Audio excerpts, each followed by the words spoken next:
It's your boy.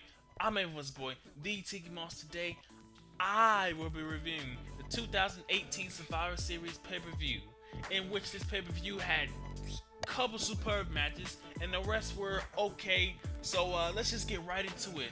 First off, we have the five-woman tag team match, Raw versus SmackDown, in which in the beginning all teams just kind of just brawled for a couple of seconds, and then after that, Tamina super kicked Naomi, pinned her behind, and then Carmella rolled up Tamina, in which it was over for Tamina, and then after that, it was though the women started to get their own. It started they were scouting each other inside that ring, and after a while, Nia Jax came in, betrayed Sasha Banks, pushing her into the ring, while Asuka beat Sasha, and then Nia Jax came in. Wait, no. Asuka beat Sasha, and then Nia Jax came in there and just did the dirty work.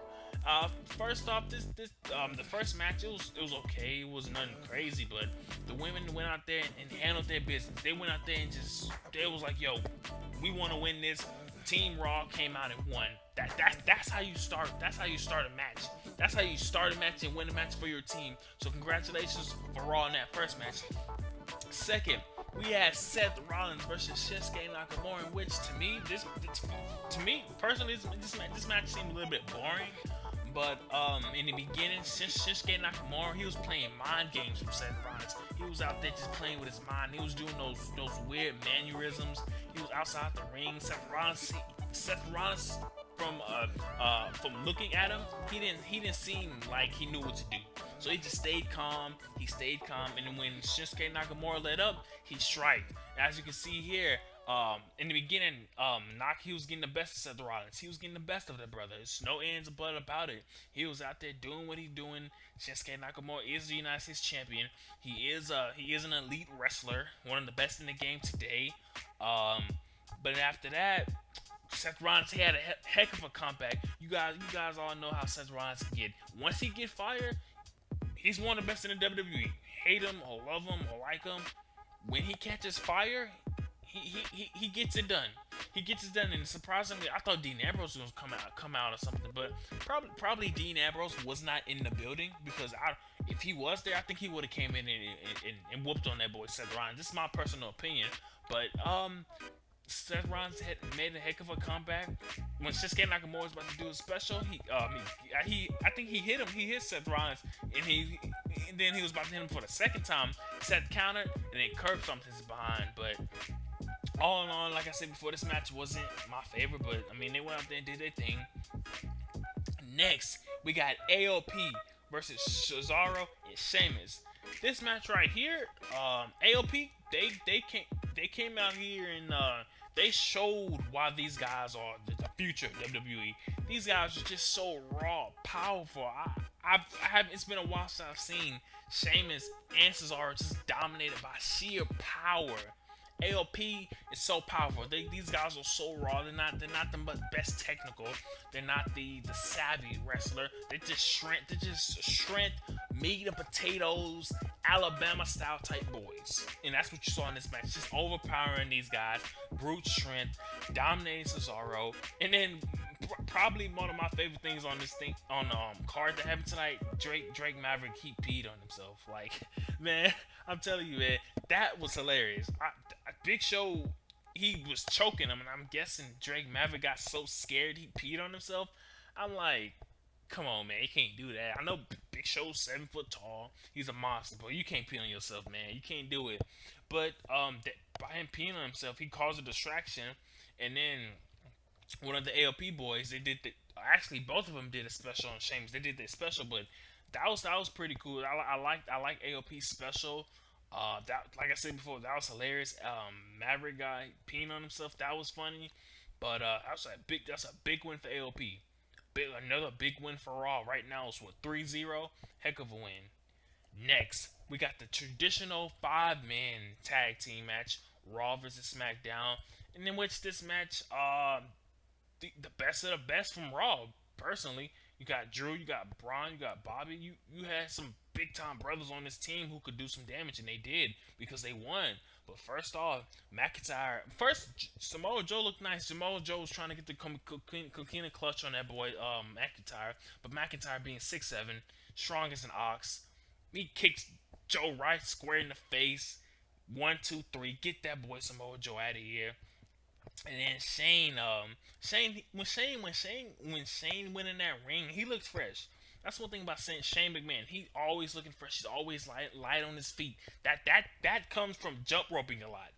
I'm not a professional wrestler, but being a former collegiate athlete, seeing how Shane works in that ring, I can tell he does a lot of jump rope because he's fast on his feet. For his age, he's quick, he's agile, he's jumping, he's frogging. He looks good out there. So props to Shane McMahon for coming in shape, coming for a fight, and he went out there and did his thing, man. Like I said before, great footwork, and then after a while, it was kind of a Raw versus SmackDown brawl in the ring, just like the women's did. It was just men just duking it out, battling, trying to be the better brand. And then another great thing that happened, they beat on Braun Strowman. They put him outside on the table. Shane McMahon did a flying elbow through the table. You guys know vintage Shane McMahon. You knew it was coming. He's gonna do something crazy at least one time a match. Good for him, man. And then after a while, like I said, it was a lot of chaos. And then Dolph got eliminated. Some of the other SmackDown wrestlers got eliminated. It was a lot of chaos after that. And then after a while, Strowman just said, "You know what? Right here, Strowman kind of reminded me of Kobe Bryant / Michael Jordan in a way of like, in basketball, Michael Jordan, Kobe, like when they're down, when they're losing, hey, give me the ball, give me the damn ball, and let me take my team to the promised land. That's what Michael Jordan and Kobe Bryant would do. This is what Strowman did.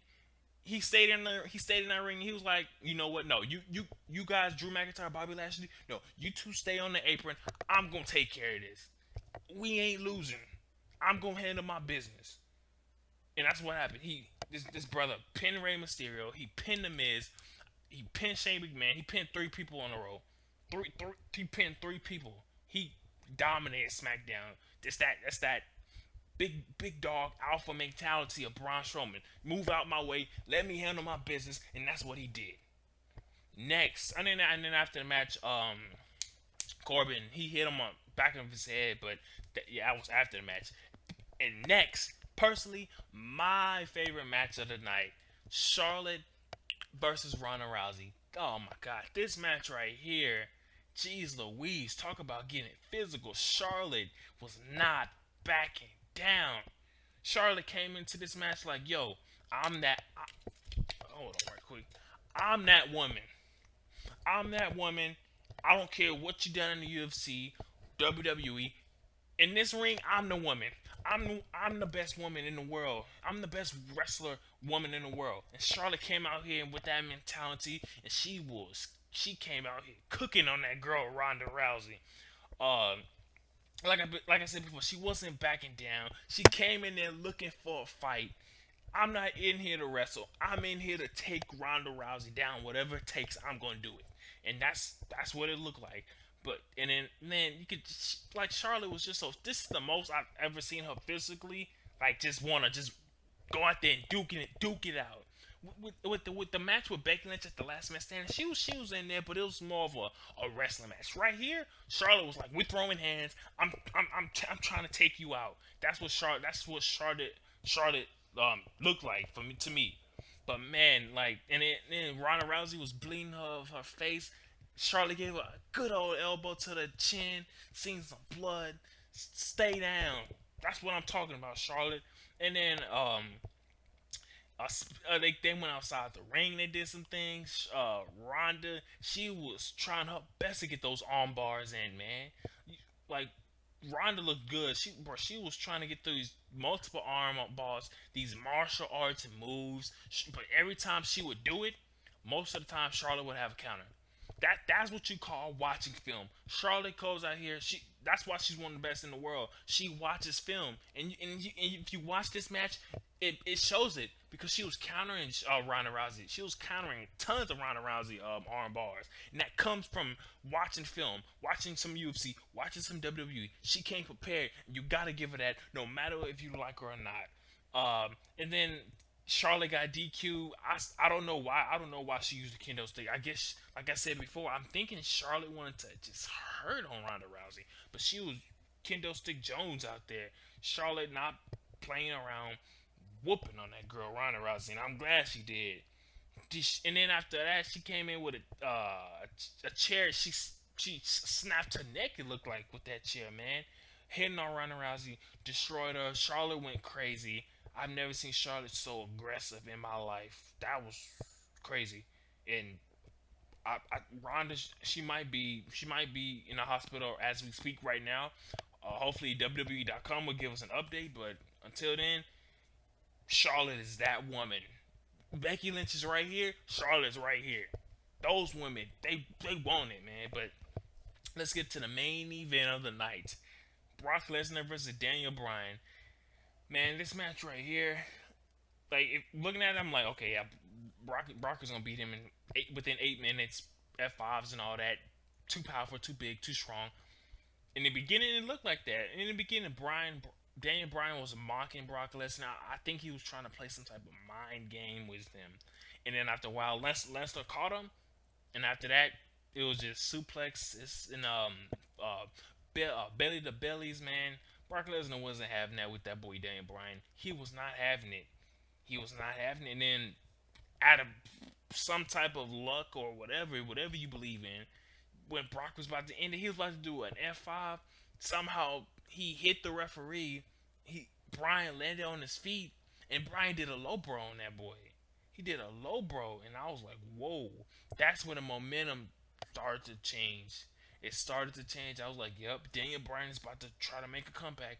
He did running knees. He did about three of them. He did a low bro like to get it started, man. Uh, Knee to the back.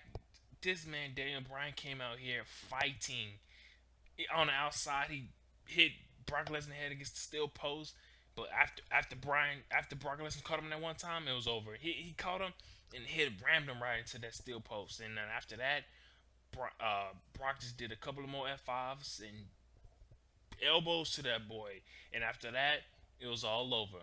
It was all over. But props to Daniel Bryan. Props to Brock Lesnar for being one of the best in the world, man. But all in all, this pay per view was I mean, like my two favorite matches was Charlotte, Ronda, and Brock. Other than that, it was okay. Like I didn't really like enjoy like the the other matches, but for me, probably I don't know, man, 75 out of 100 or whatever, because those two matches were so great, man. But the pay per view, hey man, it is what it is, man. I enjoyed some of these matches, some I didn't, but hey, it's a WWE. What you gonna do? You go watch it, have fun. But until then, if you like this video, hit that subscribe button, hit that like button, man. Until then, I'm your boy. I'm everyone's boy, TheTkMoss.